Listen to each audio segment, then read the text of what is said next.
Saan nagpunta si Natasha? Ano nangyari? Bakit siya umalis? Ay, no, sandali. Isa-isa lang ang question na pupuno ang inbox ko. Bernadette, nasan si Natasha? Naglayas siya. Umalis. Nagbakasyon. Hinanap niya yung sarili niya. Kailangan ko na umalis? Oo.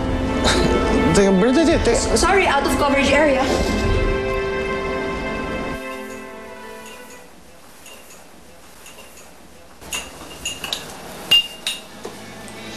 Diana, may kukunin ka? Sige, okay lang, mamaya na lang. I wanted to talk to you, sana, if it's okay. A couple of minutes. Kamusta na yung concept for the next photo shoot? Na-approve na. Pwede tayo mag-photoshoot.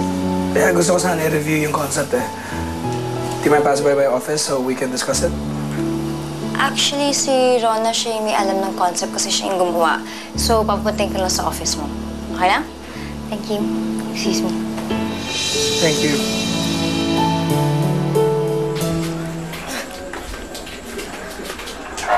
Mabuti naman at nagising na ang mahal na prinsesa. Oh, kamusta tulog mo? Okay naman. Nakakapanibago lang. Huwag mo na nga kaming plastikin. Alam naman namin na hindi ka masyado nakatulog dahil matigas ang papag, ano?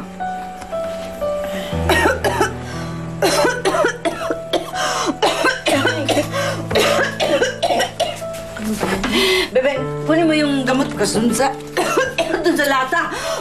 Bilisan mo!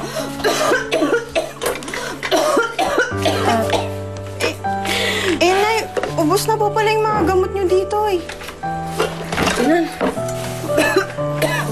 Ubos na. Ano po bang gamot ang iniinom nyo? May natitira pa akong pera. Bumili na tayo ng gamot. Huwag na. Pag nabenta ko tong lahat, saka na ako bibili ng gamot. Ang arte mo naman, Nay eh. Alam mo, good luck na lang kung maubos tong mga barbecue mo, mga isaw-isaw mo. Eh bakit naman kasi tinatanggihan mo yung alok ni Natasha? Malay mo, di ba, tulungan niya pa tayo sa pagbayad ng utang dun kay Aling Susi. Tsaka sa pambayad ng kuryente. Tumahimik ka dyan, ha? Makakaraos tayo nang wala siya, kaya hindi tayo hingi sa kanya ng tulong. Bakit ba hindi ka pa gayak, ha? Alam mo, ang oras mo balak umalis. Grabe ka naman, Nay. Para namang pinapalayas mo na to si Natasha. Hindi naman ganun. Grabe ka naman eh. Isip kayo? Sama nga kayong dalawa. Ay. Walk out. Ay, ayun mo na lang yun, ah. Ganun lang kasi talaga si nanay eh. Pero mabait yun.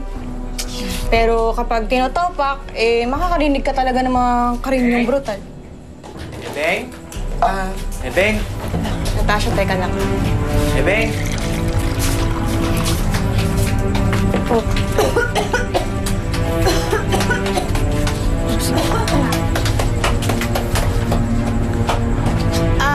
Natasha, may kape dyan eh. Tsaka pandesal. Kumain ka na lang, ha. May asikasuhin lang ako. Sige.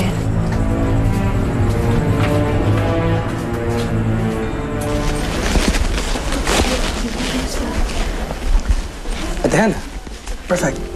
Coffee? Meron kasi akong kailangan i-submit na gamit. May finalize lang ako. Wala pa naman ang report na due. Bakit?